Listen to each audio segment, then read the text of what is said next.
everyone. I'm Neetu Sharma and welcome to my channel ND English Classes. Friends, today we are continuing the poem Childhood. Stanza 1 and stanza 2 we have done in the previous video. Today we are discussing the stanza 3 of this poem. Okay? In the previous stanzas, we have seen the poet is asking the question to himself that when did his childhood gone? Okay? Poet का जो childhood है, poet का बचपन जो है कहाँ खो गया और कब खो गया, इस बारे में हमने डिस्कस किया था. Now in the third stanza again the poet are giving the instances. Poet different instances देता है कि शायद उसका जो चाइल्डहुड है वो जब वो मैच्योर हो गया तब खो गया, जब उसे हेल और हेवन का डिफरेंस पता चल गया, जब उसे ये पता चल गया कि हेल और हेवन रियल में कोई प्लेसेस नहीं है, क्या तब उसका बचपन खो गया. सेकेंड स्टेंजा में पोइट कहता है कि जब वो एडल्ट्स के बारे में उसे रियलिटी पता चलने लग गई, क्या तब उसका बचपन खो गया. अब उसी तरह से थर्ड स्टेंजा में भी पोइट अपने आप से ही क्वेश्चन करता है कि उसका बचपन कब खो गया. When did my childhood go? Was it when? क्या ये वो टाइम था, क्या ये वो समय था.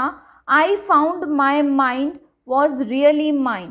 पॉइंट इसमें कहता है कि उस टाइम पे मेरा बचपन खो गया जब मुझे ये पता चलने लग गया कि माई माइंड, मतलब पॉइंट कहता है कि मेरा जो माइंड है वो रियली माइंड मतलब रियली मेरा है. मतलब अब ये बात थोड़ी आपको अजीब लग रही होगी कि आपका माइंड तो आप ही का रहेगा, बट इसमें पॉइंट कहना ये चाहता है कि हम अपनी सोच के अकॉर्डिंग ही वर्क करें.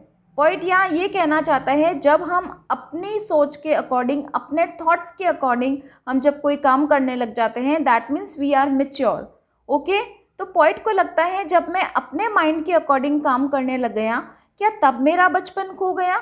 डेफिनेटली आप जब मेच्योर हो जाते हैं, आप जब बड़े हो जाते हैं, आपकी थिंकिंग डेवलप होने लग जाती है, तो उस समय पॉइंट को लगा कि उस समय क्या मेरा बचपन खो गया. To use whichever way I choose. यहाँ पॉइंट कहना चाह रहा है कि जो भी रास्ता, विच एवर का मीनिंग होता है जो भी. Okay, which ever way I choose मतलब जो भी रास्ता पॉइंट चूज़ करता है, मतलब वो इतना बड़ा हो जाता है कि अपने डिसीजंस वो खुद ले सकता है, अपने जो चॉइसेस हैं वो खुद ले सकता है. तो क्या उस टाइम पे उसका चाइल्डहुड खो गया. Producing thoughts that were not those of other people. जब पोइट प्रोड्यूसिंग थॉट्स मतलब जो पोइट अपने थॉट्स खुद के डेवलप करने लग गया, मतलब जब उसकी सोच डेवलप होने लग गई, that were not those of other people. यहाँ पॉइंट कह रहा है कि दूसरे किसी लोगों की उसने सोच नहीं ली है, या कोई काम जब पॉइंट करता है तो दूसरों के अकॉर्डिंग नहीं करता, वो दूसरे आपके एल्डर्स भी हो सकते हैं. तो पॉइंट कहना चाह रहा है उसके खुद के थॉट जब डेवलप होने लग गए, दैट मीन्स उसकी जब अंडरस्टैंडिंग डेवलप होने लग गई, तो पॉइंट सोचता है क्या उस समय मेरा बचपन खो गया. डेफिनेटली जब भी हम बड़े हो जाते हैं, हम ग्रोन अप हो जाते हैं, तो हम इसी तरह से अपने पास्ट डेज को, हम इसी तरह से अपने चाइल्डहुड को मिस करते हैं. And you all are knowing this very well कि time is going so fast. इतनी जल्दी टाइम निकल जाता है कि हमें पता ही नहीं चलता कि आपके जो बचपन है या आपका जो समय निकल गया है वो कहाँ खो गया और कब खो गया, नहीं पता चलता. But my own and mine only. अब पॉइंट यहाँ पे अपने खुद के, अपने ओन आइडियाज़ पे फोकस करता है. वही जो प्रीवियस लाइन में एक्सप्लेन करना चाह रहा है, इसी को और डिटेल में बताना चाहता है point. But my own and mine alone. तो पॉइंट कहना चाह रहा है मैं जब अपनी सोच के अकॉर्डिंग, और माइन अलोन दैट मीन्स मेरी खुद ही की सोच, मतलब किसी और की सोच या किसी और के कहने के अकॉर्डिंग जब मैं काम नहीं करने लगा, जब खुद सोच डेवलप हो गई, क्या तब मेरा बचपन खो गया.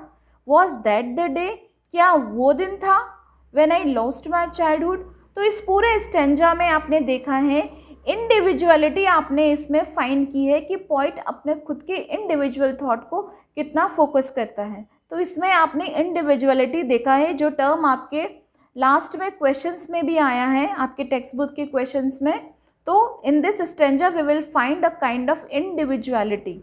Okay, now come towards the last stanza. Okay, it is the last stanza. In the previous stanzas, the poet is confused. The mind of the poet is puzzled. But in this last stanza, the poet's confusion or the puzzleness of the poet has gone. मतलब यहाँ poet कुछ solution देता है, कुछ conclusion निकालता है अपने according. देखिए आप, Where did my childhood go? इससे पहले हमने क्या देखा था? पोइट ने पिछले तीनों स्टैंजा में व्हेन की बात बोली है. ओके, कि कब चला गया मेरा चाइल्डहुड. और यहाँ इस स्टैंडा में जो है पोइट फोकस कर रहा है वेयर पे. वेयर मतलब कहाँ चला गया मेरा childhood.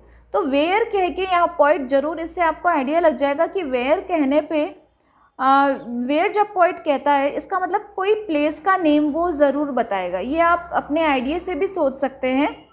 Where did my childhood go मतलब कहाँ चला गया चाइल्डहुड मेरा. ठीक है, इसका मतलब आगे पोइट कोई जगह का नाम बताने वाला है. इट वेंट, अब पोइट बताता है it went to some forgotten place. मतलब वो कहाँ चला गया चाइल्डहुड, वो बचपन कहाँ चला गया. टू सम फॉरगॉटन प्लेस मतलब वो किसी ऐसी जगह चला गया जो फॉरगॉटन मतलब जिसे हम भूल गए हैं, जिस पे हमने ध्यान नहीं दिया. ठीक है, उस जगह पे चला गया है. दैट्स हिडन, अब यहाँ दैट किसके लिए आया है.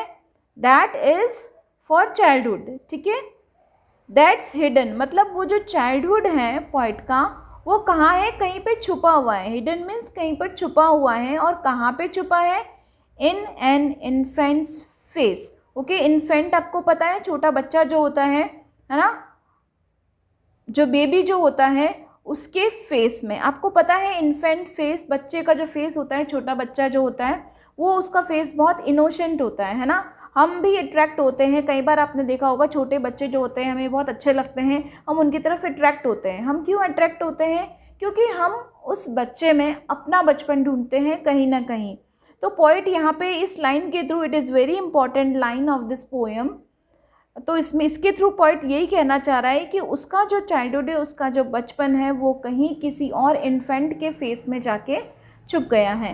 That's all I knew. तो इतना कुछ डिस्कशन करने के बाद पोइट कहना चाह रहा है कि that's all I know. So this only the poet is knowing. इतना ही पोइट अपने जो प्रीवियस इंस्टेंसेस के बारे में आइडिया लगा सका है. तो ही इज सेइंग के that's all I know. So with this line the poet is winding up the poem कि that's all I know about my childhood, कि कहाँ मेरा बचपन और कब मेरा बचपन खो गया. So I hope you understood the poem. Okay, if you have any doubt you can write me in the comment section. Okay, now in my next video we will discuss about the poetic devices. Till then, goodbye, take care.